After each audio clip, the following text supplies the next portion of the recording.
in this video, this is gonna kind of be a Christmas video. I'm gonna try to focus a lot on the trees part. It's gonna be kind of like Christmas trees, okay? But I'm gonna be talking about the breastplates again, alright? And the compare and contrast between the two, maybe a little bit.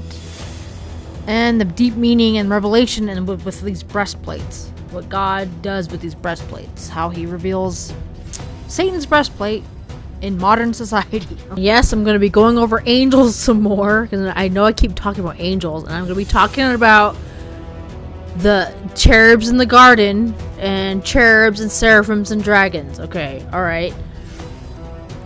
Again, I have a lot to say. It's going to be very involved. I have to combine Bible passages and different philosophies for more revelation.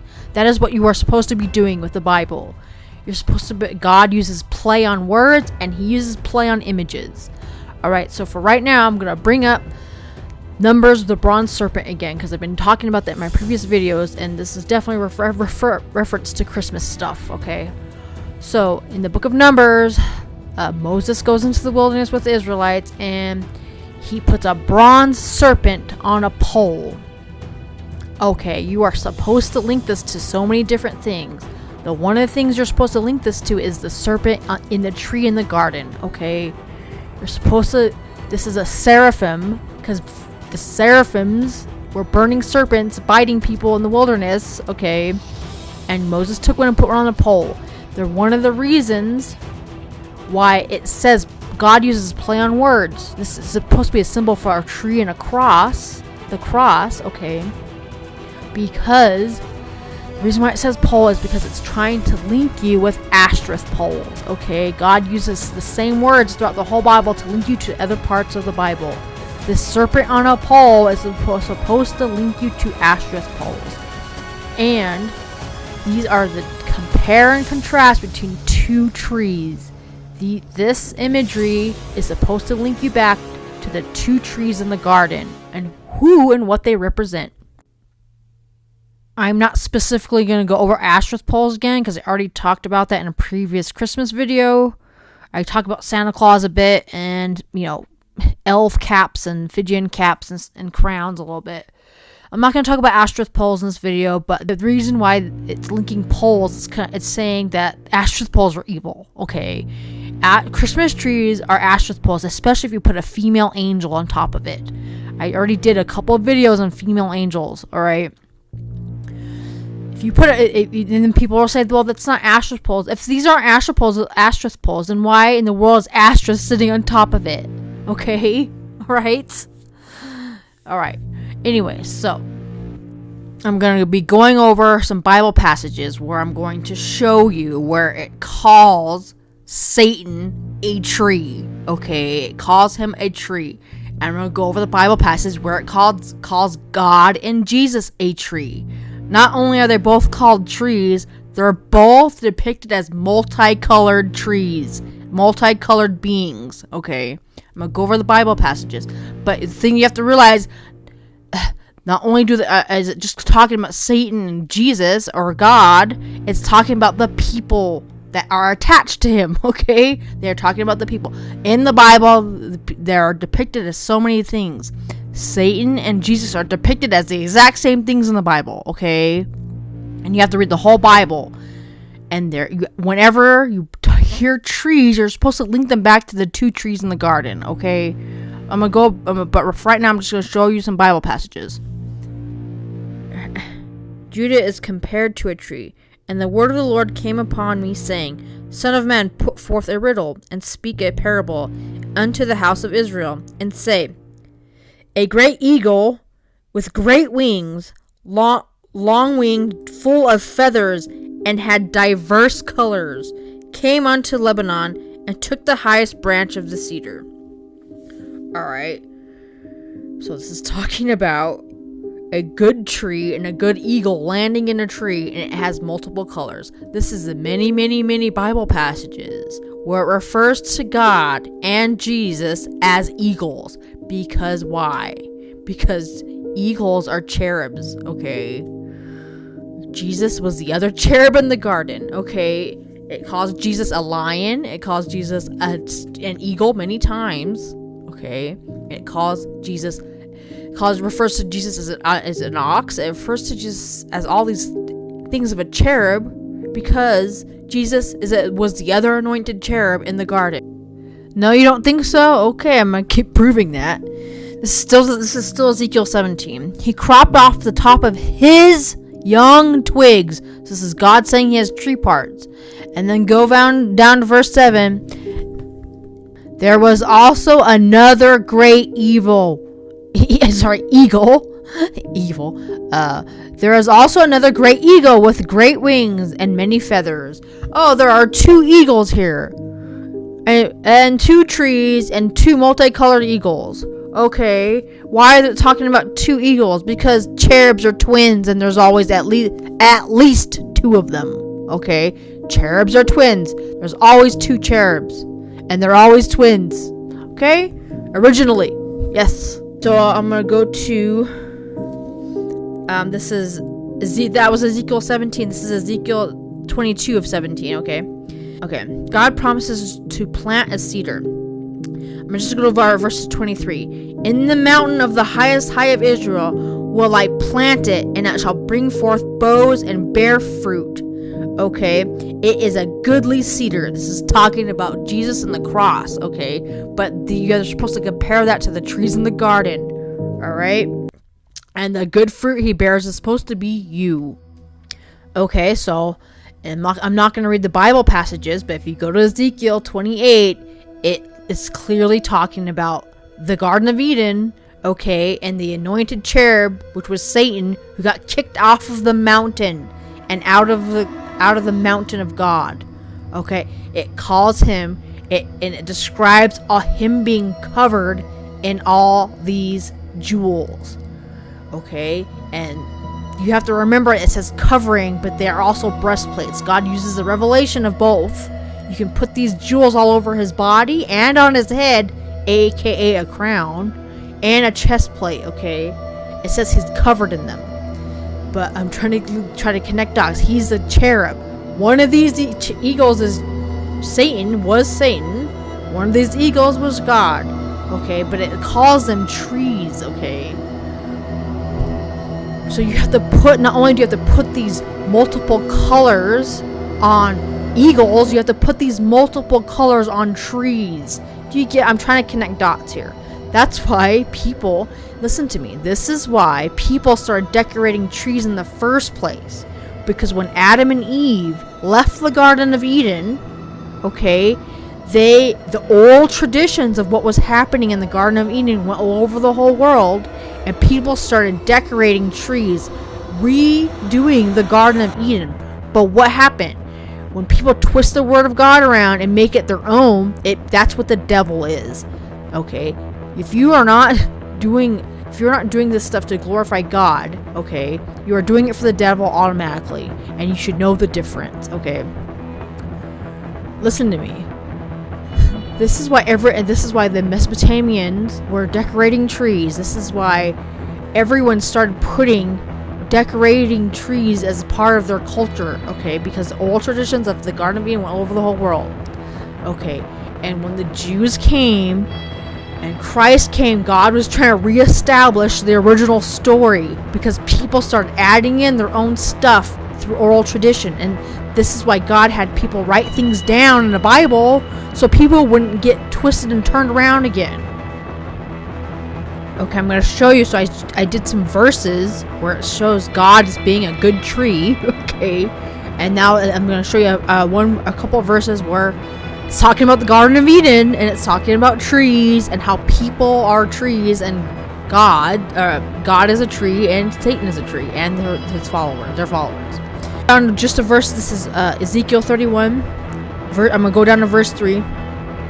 Behold, the Assyrian was a cedar in Lebanon, with fair branches, and with a shadowing shroud of an high stature, and his top was among the thick boughs. Okay, so this is talking about Egypt. Okay, this is not talking about a good tree, because I just did a Bible verse where it was talking about Judah being a good cedar. Now it's talking about Egypt and Assyrians being bad cedars. Okay, And I'm gonna, you should really read all of these passages. I'm not gonna do it right now. Okay, but it talks about different kinds of fruit and different kinds of trees. Okay, aka the multiple colors on the trees. God uses, what's the philosophy with all these different colors on the trees? It's because God uses the philosophy of all kinds of fruit and all kinds of trees for these two trees in the garden. Okay,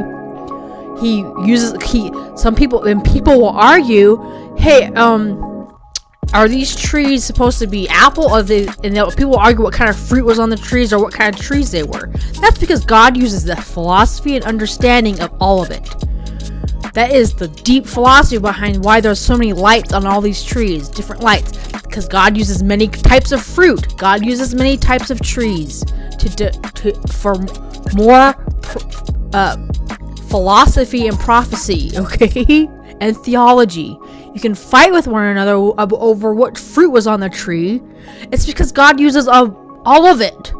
Okay? He uses all kinds of fruit and he uses all kinds of trees. That's why when you read the Bible, there's like all kinds of different fruits and all kinds of different trees. You're supposed to always link those back to the trees in the garden. Okay? Anyway, so this is Ezekiel 31. I'm going to read something to you. This is obviously, I'm reading this because I'm trying to do good trees and bad trees, okay? And this is Ezekiel 31. You should read the whole thing. I'm just going to try to read a few. Okay, this is verse 16. There's a whole theme in the Bible about cutting down trees because the devil wants you to cut down Christ's tree, okay? And God is asking you to cut down the devil's tree, okay? This is not about you physically hurting anyone. This is talking about making the devil fall and his people fall. And the only way you can do that is to save people anyway. Okay, anyway. So this is Ezekiel 31.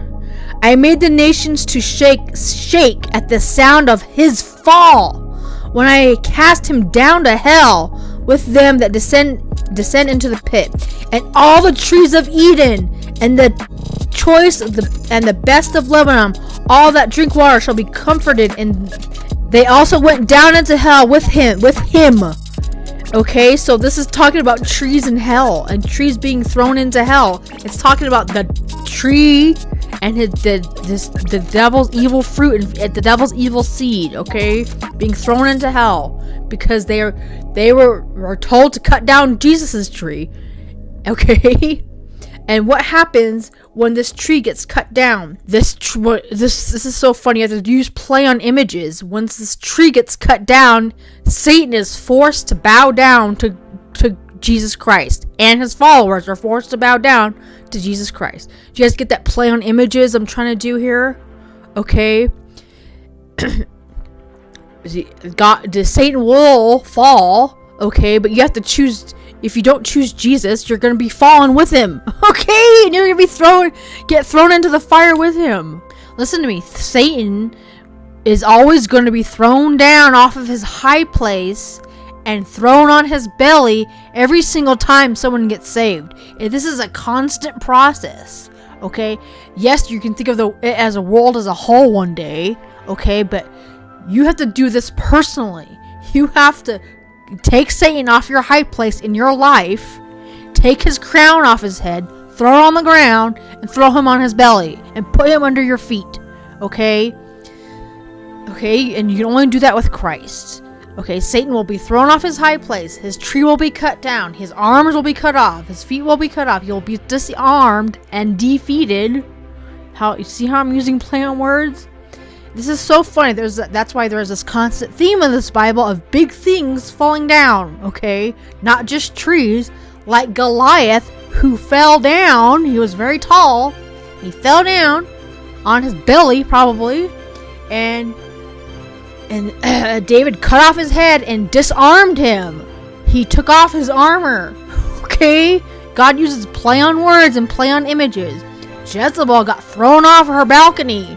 She got tossed down on her belly from her high place. Okay. I'll do one more. The same thing happened with Dagon. Dagon fell. The statue of Dagon, when the Ark of the Covenant was brought in the presence of Dagon, okay, The statue was defeated. The feet and fins were cut off, and the head was cut off, and the arms were cut off. And Dagon fell on its belly, just like the serpent in the garden, and he was forced to bow down in front of God. Okay, the same thing happened with Jezebel. Her body parts got cut up. If you read what happened with Jezebel, her body parts got cut up.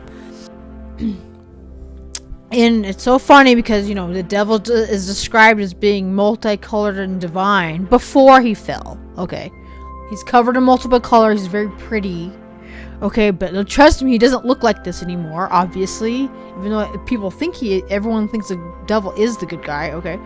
He is the beautiful thing that's going to help you. He's not. That's usually not how it works. Anyway, but my point is, the devil doesn't look like this anymore. I think people know that. You should really see what demons look like, alright? And they stink and they're disgusting, okay? And they are covered in multiple colors because they're beat up, okay? That when the devil fell off his ugly tree, he hit every branch on the way down, okay? He is still covered in multiple purple, red, and blue all over his body. That's because he got beat up by God, okay? He got beat up by Christ, alright? And anyway, I want to reiterate something. I discuss in this, I think it's in the, I discuss this, a lot of this stuff in other videos, but I discuss this concept in my very first Angelology video, okay?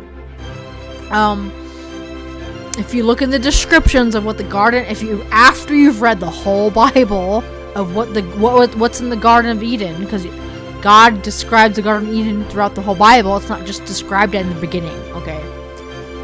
And what's going on is there's trees, there's rivers, there is a mountain range, okay? And there's a garden, and when the Jews were building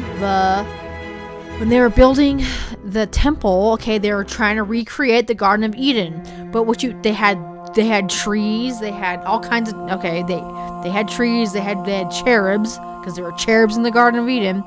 Okay, but the problem is that people aren't getting is that all these ancient cultures were doing that. Okay, and they were doing the twisted version of the Garden of Eden. Okay, if you study the Bible and study the descriptions of these ancient people's temples and their kingdoms, they all almost fit the descriptions of what's in the Garden of Eden. Every single one of them. It is crazy because they were trying to recreate the Garden of Eden. Everybody was trying to do it, and there's only one way to do it correctly, and that is with the Bible and Christ. Okay, that is the only correct way inside back into the garden. The devil has his own twisted version of the Garden of Eden. Okay, because you can say the devil did it, or you can just say as well there's a human factor.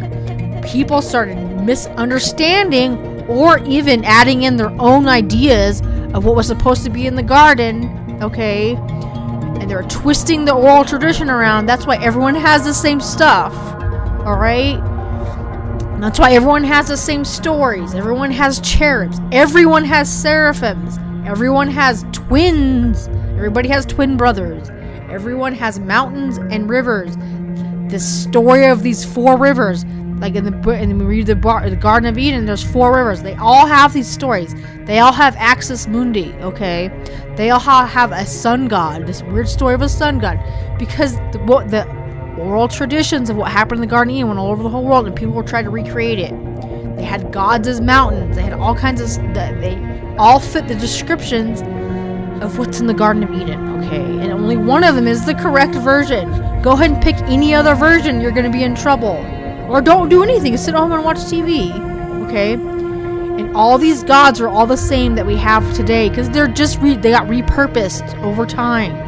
Anyway, I know I keep saying that in my videos. And I really want to read it. I know I keep saying this in my videos. Okay? There's a reason Satan and Jesus and their followers are called the same things. They're both called living stones. They're both called morning stars. They're both called anointed angels and cherubs. Okay, they're both called rivers. They're both called trees. Okay, why? Because Satan has his own twisted version of the kingdom. And that is what hell is. Heaven and hell dimensions of heaven and hell are on earth, okay? But they're both described as the exact same thing. Hell is a twisted version of heaven, okay? On earth, it's the same thing, all right? Everyone has the exact same stories. They have similar stories because this stuff all comes from a real place. It's something that really happened, but people got lost in translation. And people are so evil, they think that the Bible is the only thing that's false. People really think that Jews stole all these stories from other people. When it's quite the other way around, okay? God was trying to reestablish a story with the Bible. He was trying to bring the kingdom of God on earth. Reestablish the true story of Christ and who was supposed to come and save people, okay? People always add in their own information to suit their own needs, okay? And that's exactly why everyone gets in trouble. Anyway. So, and another thing I wanted to bring up real fast.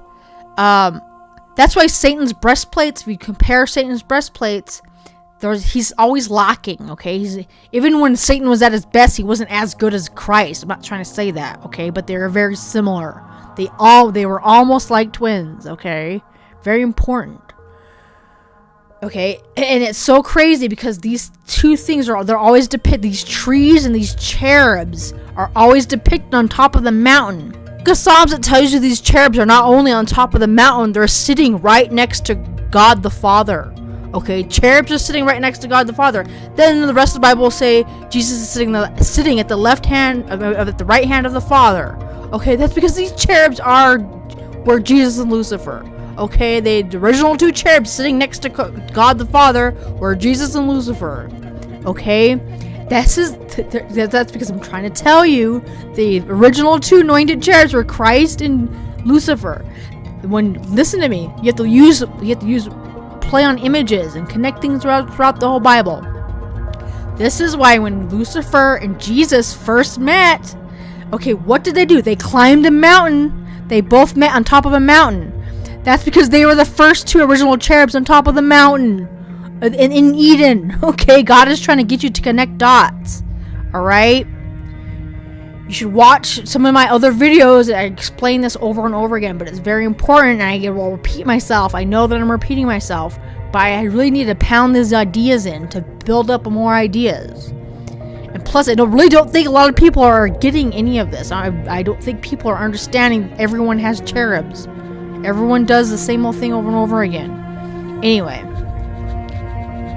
And another thing I'm going to point out again, I know it's blasphemous to say Jesus is just an angel, because a cherub is an angel. By the way, Jesus is all of these angels, all these weird angels. That's why in the book of Revelation, all these angels merge into the same body. It's trying to connect you to the body of Christ, okay? Alright. If this cherub, what happens in the Garden of Eden? The cherub is handed a flaming sword. That is why in the Bible, the angel of the Lord is all throughout the Bible. That angel, the angel of the Lord, is the cherub in the garden, okay? The angel of the Lord, that's why throughout the Old Testament, he's constantly holding a flaming sword. And that cherub is God.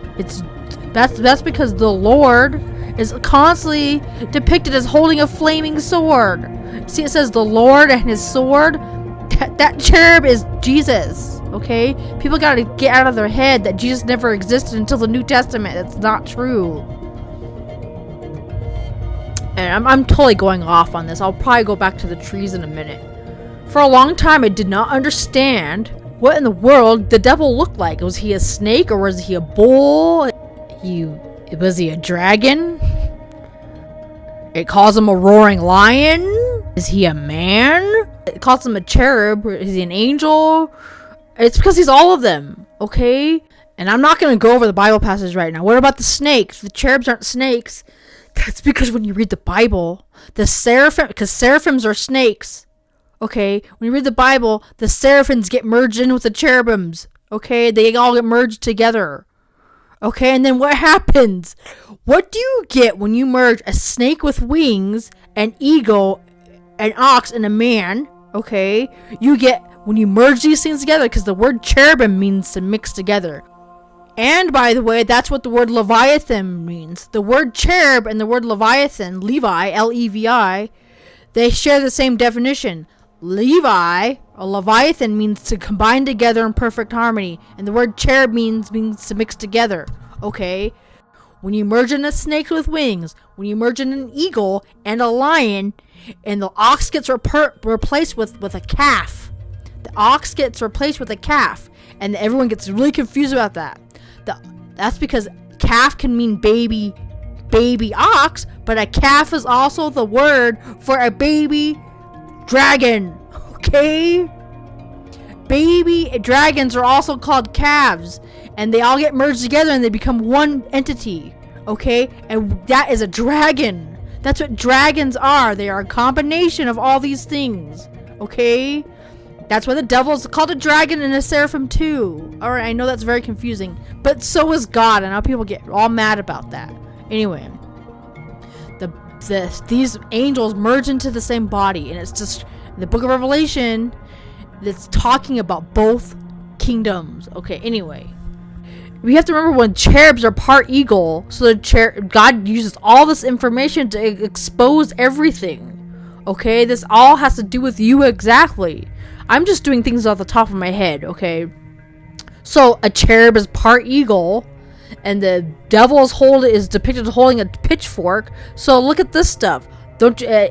Isn't this stuff multicolored eagle stuff? And oh look, this is the Navy. This is just stuff I'm thinking of. Okay, look at this eagle holding a pitchfork for the Navy SEALs. What do you think God is trying to tell you? Okay, you have to. God gives you so much information to expose everything. And I'm not saying you can't be in the armed forces and still be safe, but it's just not likely. Okay, people there's symbolism. God speaks in symbolism because there's symbols all around you that you just don't know what they mean. All right, that means Jesus is part eagle, but so is Satan. Okay, he's part eagle. That's why there's all this weird eagle stuff. Oh, and look in this picture, the eagle is bronze color, just like the bronze serpent. Weird. Okay, I'm gonna go back to the trees real fast and I'm gonna end the video. I wanted to bring up one more thing about these multicolored trees, another philosophy. Okay, so the book of Genesis was during the fall. Okay, I'm talking about seasons and about the actual fall of human beings. Okay, and what happens in the fall? The leaves change color. Okay, do you see that connection there? You know, God uses all kinds of stuff for all kinds of revelation. All right, and I actually don't. And listen, there are two falls here. Okay, there's a fall of man and there's a fall of Satan. Okay, I know celebrating Christmas is a touchy subject with Bible-believing Christians. Like, is it a sin or not? Okay, well, it depends. I think it honestly depends on you. Are you going to be celebrating the fall of Satan on Christmas and Thanksgiving, or are you going to be is Satan going to be celebrating your fall? Okay, if you are actually using the day to glorify Christ, okay, actually glorifying Christ and actually celebrating the good multicolored tree in the garden, I don't think it's a sin. But you should know the difference of which one you're doing, okay? And that aside, I am not talking about Santa Claus stuff or elf stuff. I don't like that stuff at all, okay? So you need to decide which fall you're celebrating, his or yours, alright? And you should be knowing which one you belong to. Has the devil, have you took Satan off your tree and put up Christ? Or is it the other way around? You have to personalize all this information. Have you taken Satan off your high place in your life and put up Christ? Anyway, please think about this stuff, guys, and I will see you next time, and thank you.